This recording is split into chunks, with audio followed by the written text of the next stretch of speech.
He came to court for a business deal, but 4 little girls on a bench changed his life with just 3 words: "We're hungry, sir." Nicholas Evans arrived at the downtown courthouse just before 10 in the morning, expecting to be in and out in less than 20 minutes. It was supposed to be a routine errand, signing and collecting final documents for a merger his company had been working on for months. Dressed in his signature light gray tailored suit, every detail of his appearance was controlled and immaculate. His dark hair was combed back with intention, and his icy blue eyes scanned the lobby without pause. He walked with the calm precision of a man used to having doors open before he even reached them. Time was his currency, and he spent it carefully. He stepped into the familiar marble foyer, where the polished floors reflected the harsh glow of institutional lighting. Lawyers passed by with purpose, security guards stood casually by the metal detectors, and the smell of paper and faint perfume lingered in the air. Nicholas glanced at his watch, planning to be back in the office before lunch. But then, something unusual caught the edge of his vision: a group of 4 little girls, sitting quietly on a wooden bench just outside one of the courtrooms. They couldn't have been older than 6. All of them had blonde hair, braided or loosely tied back, and strikingly bright blue eyes. 2 wore pale yellow dresses, the other 2 wore soft pink. They sat close together, their feet not quite touching the floor, their expressions somber and exhausted. They looked completely out of place in a courthouse full of adults and briefcases. No toys. No parents. No signs of supervision. Just 4 tiny figures huddled together in silence. Nicholas slowed his pace and turned toward them, something instinctual stopping him. He walked up slowly, not wanting to alarm them, and lowered himself to their level. "Are you lost?" he asked gently. One of the girls in a yellow dress looked up at him, her face calm but her eyes tired. She shook her head slightly. "No," she said. "We're waiting." "Waiting for who?" he asked. "Our mom," said another girl. "She's in court." He looked around the hallway. No adult seemed to be paying attention to them. "How long have you been here?" he asked. The girl shrugged. "A while. We're hungry." Those 2 words stopped him cold. He looked at them again, really looked, and noticed how thin they were, how dry their lips were, how their eyes avoided contact the way children did when they'd been taught not to ask for too much. They weren't just sitting quietly, they were surviving. Nicholas stood and scanned the room again. He should have walked away. It wasn't his business. He was a CEO, not a social worker. But something in their quiet presence struck a chord in him that hadn't been touched in years. He turned to the court officer at the nearby desk. "Excuse me," he said. "Do you know who these girls belong to?" The officer looked over, nodded vaguely. "Yeah, their mom's in the courtroom down the hall. Some theft case. They've been there a while. No one came with them." Nicholas frowned. "They've been here all morning?" The officer shrugged. "Think so. Maybe longer." With no more than that, the officer returned to his paperwork. Nicholas turned back to the girls. "Have you eaten anything today?" he asked. They shook their heads. One of the girls tried to smile but didn't quite make it. Nicholas didn't think. He acted. "Wait here," he said, and walked out of the courthouse without another word. 15 minutes later, he returned with bags of food from the nearest cafe, sandwiches, juice boxes, fruit. He handed the food to the girls, expecting them to devour it, but they didn't. They opened the bags carefully, passed items between themselves, and ate slowly, quietly, with a strange kind of discipline. Not desperation. Just quiet gratitude. He sat down on the bench next to them, still unsure what he was doing or why. He couldn't stop watching them. They didn't beg. They didn't cry. They didn't ask for anything. But somehow, they were saying everything. And in that moment, Nicholas Evans, a man who lived by logic, numbers, and power, felt something crack open inside him. Something small, but irreversible. Nicholas stayed on that wooden bench far longer than he expected. The courthouse hallway, usually just a transition space between obligation and resolution, had become the place where something unfamiliar stirred inside him. He kept glancing at the girls, observing their quiet coordination. They weren't just siblings, they were a unit. One of the girls in pink handed her sandwich to the one in yellow when she noticed hers had less filling. Another wiped the youngest's mouth with a napkin and smoothed her dress without being asked. They had clearly done this, looked after each other, many times before. There was no whining, no fussing, no playfulness. Only patience. And hunger, not just for food, but for safety. As they ate, Nicholas leaned back and studied the courtroom door across from them. The nameplate read, Judge Harper. That's where their mother was. He wondered what kind of woman had raised these girls to be so resilient and so heartbreakingly restrained. He wondered why she had brought them to court at all, why no one else had stepped in, why this situation had been allowed to go so unnoticed by everyone around them. A dozen people had passed them by, and no one had looked twice. One of the girls, the one who had spoken to him first, turned to him again. "Are you a lawyer?" she asked. He shook his head. "No. I'm someone who's here for some papers." She tilted her head. "You wear a fancy watch. Like Mr. Garrett." Nicholas blinked. "Who's Mr. Garrett?" She exchanged a glance with her sister, then looked down. "Mama's boss. He's the one who said she did something bad." The words were simple, but they punched through him with unsettling clarity. He leaned forward a little. "Do you know what he said she did?" "She didn't do it," the girl in pink answered quickly. "Mama said he lied because he was mad. She said he wanted to do bad things, and when she said no, he got mean." Nicholas inhaled slowly. That sentence unraveled more than he was ready for. He knew the type. He had worked with powerful men long enough to recognize how easily someone in control could twist the truth. A man like Garrett, rich, protected, manipulative, could destroy someone like Anna Ray with a single accusation. Especially if she had no resources, no voice, and no one on her side. In that moment, Nicholas realized this wasn't just about kindness or momentary compassion. This was about justice.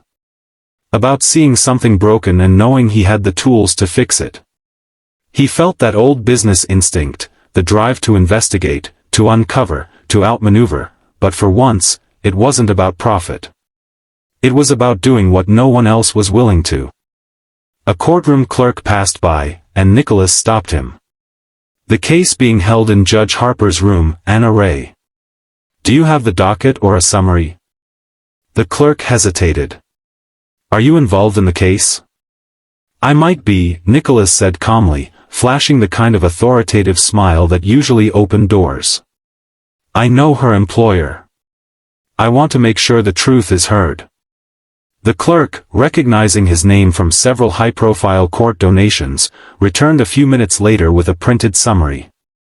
Nicholas scanned the page, his jaw tightening. Theft of personal property. 1 count. Item, a Patek Philippe watch valued at over $80,000.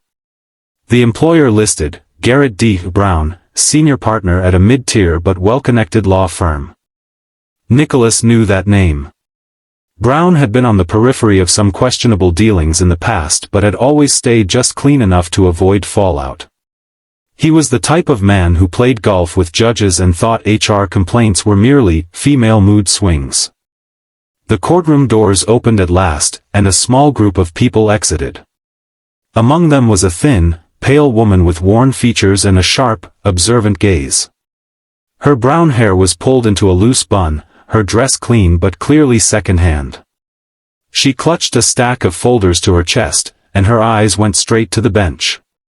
The moment she saw her daughters, her expression changed from exhaustion to urgency.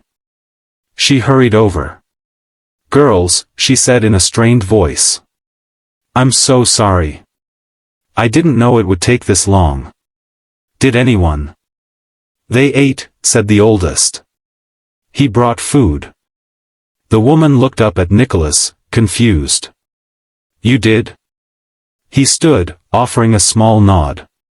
"They said they were hungry. I couldn't just walk away."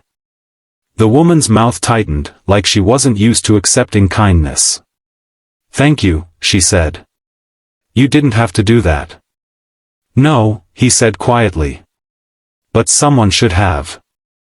She blinked, clearly taken aback by his sincerity.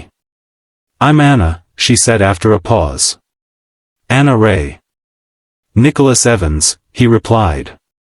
She froze for a moment, recognizing the name. "The Nicholas Evans?" He gave a modest nod. "It's just a name." "You don't belong in this hallway," she said softly. He glanced at the girls, then back at her.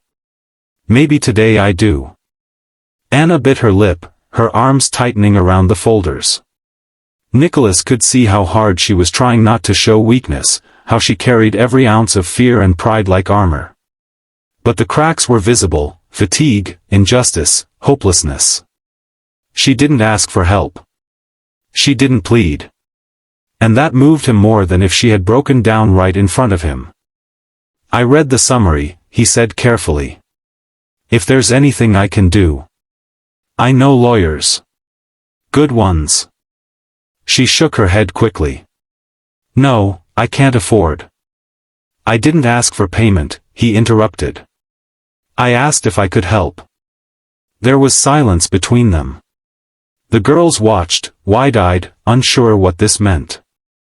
Finally, Anna spoke. "If I say yes, what happens next?"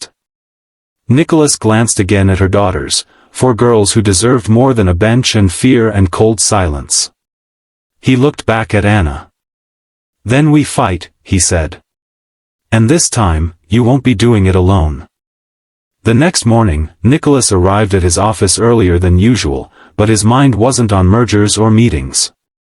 He had barely slept the night before, too distracted by what he had seen and learned in the courthouse.